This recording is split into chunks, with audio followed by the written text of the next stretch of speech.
Hi hello welcome to 24/7 news TV. ఈ రోజు మనతో పాటు కాంగ్రెస్ లీడర్ కార్తిక్ గారు ఉన్నారు. ఆయనతో మాట్లాడదాం. నమస్తే సార్, ఎలా ఉన్నారు సార్? ఇప్పుడు కేటీఆర్ గారి కామెంట్స్ చూసుకుంటే హెచ్సియు భూముల వ్యవహారంలో సుప్రీంకోర్టు ఆదేశాలు ప్రజాస్వామ్యాన్ని కాపాడాయి. రేవంత్ రెడ్డి గారికి ఆత్మాభిమానం ఉంటే వెంటనే రాజీనామా చేయాలి. ఈ కామెంట్స్ని ఎలా చూడాలి? ఇప్పుడు వాళ్ళకి ఏంటంటే వాళ్ళు దాదాపు 10 సంవత్సరాలు అంటే 9 సంవత్సరాల 6 నెలలు 7 నెలల్లో వాళ్ళు ఈ రాష్ట్రాన్ని చేసిన అక్రమాలు అవినీతికి ఇంకా టైం సరిపోనట్టుంది. అందుకోసం అని చెప్పి మళ్ళీ అధికారం కావాలని కోరుకుంటున్నారు. కల్వకుంట్ల తారక రామారావు గారి బాధ అంతా ఏంది అంటే సుప్రీంకోర్టు ఏదో చెప్పిందని కాదు, ఈ 400 ఎకరాలు నేను మిస్ అయిపోతున్నా, నేను అమ్ముకోలేకపోతున్నా. అరే 400 ఎకరాలు వచ్చింటే మా పార్టీ ఆఫీస్ ఇంకోటి ఈడ ఎస్టాబ్లిష్ చేస్తుండే. ఒకటి జూబ్లీహిల్స్లో పెట్టుకున్నాం, ఒకటి కోకాపేటలో పెట్టుకున్నాం, ఇంకోటి ఈడ పెట్టుకుంటుండే కదా, మేము ప్రజల్ని మబ్బ పెడుతుండే. పక్కనే 18 ఎకరాల మైహోం విహంగాల నాకు వచ్చినట్లు వాటాలు వచ్చినట్టు, కమిషన్లు వచ్చినట్టు ఈ 400 ఎకరాల్లో వస్తలేవు కదా అని చెప్పేసి ఆయన బాధ. ఈరోజు ఏం జరిగింది, ఎంపవర్మెంట్ కమిటీ ఒక రిపోర్ట్ ఇచ్చింది. రిపోర్ట్ ఇచ్చినప్పుడు దాని తాలూకు వ్యాఖ్యలు చేసింది కోర్టు. ఏమని, దీనిపైన తెలుస్తాం. ఇప్పుడు ఇద్దరు కొట్లాడుకున్నారమ్మా, ఇద్దరు కొట్లాడుకున్నప్పుడు ఈ కేసు కాదు, ఏదైనా కేసు ఇద్దరు కొట్లాడుకుని కోర్టుకు పోయారు అనుకోండి ఆస్తి వివాదాలపైన, కోర్టు ఏం చేస్తుంది, ఫస్ట్ స్టే ఇస్తుంది. నువ్వు అవునా కాదా ఇది ఏం వినకుండా కోర్టుకు బెంచ్ మీదకి రాగానే ఫస్ట్ ఏం చేస్తుంది, వివాదం ఉంది అనగానే ముందు స్టే ఇస్తున్నాము, దీని వాదనలు విన్న తర్వాత మీరు దీన్ని పోకండి అని. అట్లనే స్టే ఇచ్చింది. ఎప్పుడు 2006లో 2006లో ఈ భూమి మీద స్టే ఇచ్చినందుకు ఆ స్టే ఇచ్చిన పాపానికి 18-20 సంవత్సరాలు కోర్టు కాలయాపన చేస్తే దాని తాలూకు వచ్చినటువంటి దుష్ఫలితాలు ఇవి. దానికి తోడు వాళ్ళే డిలే చేయడం వల్ల ఇక్కడ ఇంత విధ్వంసం జరిగిపోయింది. అంటే ఇప్పుడు కల్వకుంట్ల తారక రామారావు బాధ అంత ఏంటంటే ఎట్లో గట్ల పిల్లల్ని రెచ్చగొట్టో ఏదో ఒకటి చేసి ఈ భూములు మళ్ళా మాకు ఎట్లైనా దక్కించుకునే ప్రయత్నం వాళ్ళు చేద్దాం అనుకుంటారు. కానీ ఆయన కలలుగానే మిగిలిపోతాయి. ఎప్పటికీ ఆ 400 ఎకరాలు ప్రభుత్వానిది, అంటే కాంగ్రెస్ పార్టీది కాదు, ప్రజలది. అక్కడ మేము చేయాలనుకుంటున్న నిర్మాణం కూడా ఈ తెలంగాణ రాష్ట్ర ప్రజలకు, పిల్లలకు 5 లక్షల నుంచి 10 లక్షల మంది పిల్లలకు ఉద్యోగ కల్పన చేయాలనుకుంటున్నాం. మేమేవాడ మీలాగా కోకాపేటలో 100 కోట్లకు ఎకరం అమ్ముకున్నప్పుడు పక్కన ఇంత జాగా ఉంటే 2-3 ఎకరాలు పార్టీ ఆఫీస్కి తీసుకున్నట్టు మేమేమి కాంగ్రెస్ పార్టీ ఆఫీస్ కట్టుకుంటలేము. అక్కడ ఉద్యోగాలు, పెట్టుబడులు వస్తాయి, దాని తాలూకు వస్తుంది. కాబట్టి విద్యార్థులు, ఉద్యోగస్తులు కూడా ఈ విషయాన్ని అర్థం చేసుకోవాలి. పర్యావరణవేత్తలు ఎవడెవడో పర్యావేత్తలు మాట్లాడుతుంది కదా, మెడకాయ ఉన్న తలకాయ ఉన్న పర్యావేత్తలకు చెప్తున్నా నేను.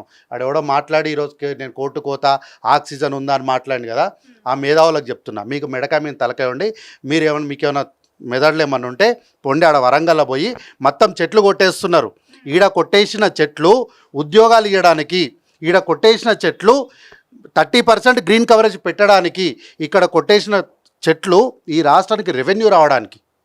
కానీ ఈరోజు వరంగల్లో కొట్టేస్తున్న చెట్లు ఎవరి కోసం కొట్టేస్తున్నారో ఈ పర్యావరణవేత్తలు పోయి అడగాలి.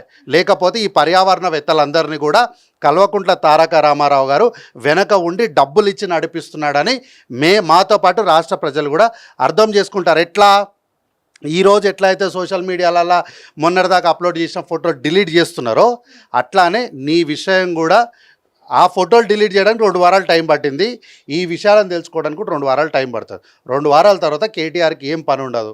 ఈ పని ఉండదని తెలుసుకున్న కేటీఆర్ కావాలని కొత్త ప్రభాకర్ రెడ్డితోని ఏదో బిల్డర్లు, రియాల్టర్లను ఒక స్టేట్మెంట్ వదిలేసిండు. కాబట్టి 2 వారాల తర్వాత చూడండి ఈ స్టేట్మెంట్, రియాల్టర్ల స్టేట్మెంట్ పైనే వార్త నడుస్తుంది. కాబట్టి కల్వకుంట్ల తారక రామారావు గారు, మీరు చేసిన పని చాలింగా, మీరు కన్న కలలుగానే మిగిలిపోతాయి. అంతకుమించి మీకు ఈ 400 ఎకరాల ఇంచు జాగా కూడా మీకు దక్కదు. వాళ్ళ అధికారంలోకి వస్తే మేమేం అమ్ముడు చెయ్యము, ఎకో పార్కును ఏర్పాటు చేస్తామని అంటున్నారు. మీరేమో అమ్ముతారు అని అంటున్నారు. సో ఎట్లా చూడాలి? మేము ఎక్కడ అమ్ముతామని చెప్పలేదమ్మా. వాళ్ళు ఏమంటారంటే మేమేదో అమ్ముతామని వాళ్ళు ఆరోపణ చేస్తున్నారు.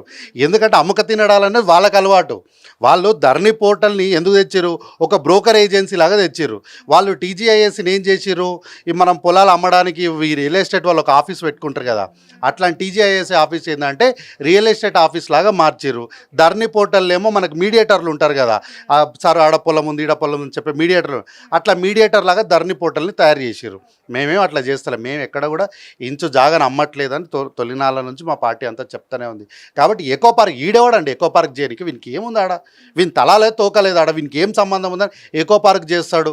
పొమ్మని పోయి గజ్వేల్ ఎకో పార్క్ చేసుకోమని, 100 ఎకరాలు 150 ఎకరాలు ఉంది ఆడ వేసుకోమని ఎకో పార్క్. అట్లా ఎకో పార్క్ చేస్తామంటేనే ఓబీసీ స్టూడెంట్స్ అందరు కలిసి ఖండించారు, నువ్వు ఓని మా దగ్గర వచ్చి ఎకో పార్క్ చేయనీకి అని చెప్పి ఖండించారు. కాబట్టి ఎకో పార్క్ అంటే ఏందో ఫస్ట్ దానికి అర్థం చెప్పమనండి కల్వకుంట్ల తారక రామారావు.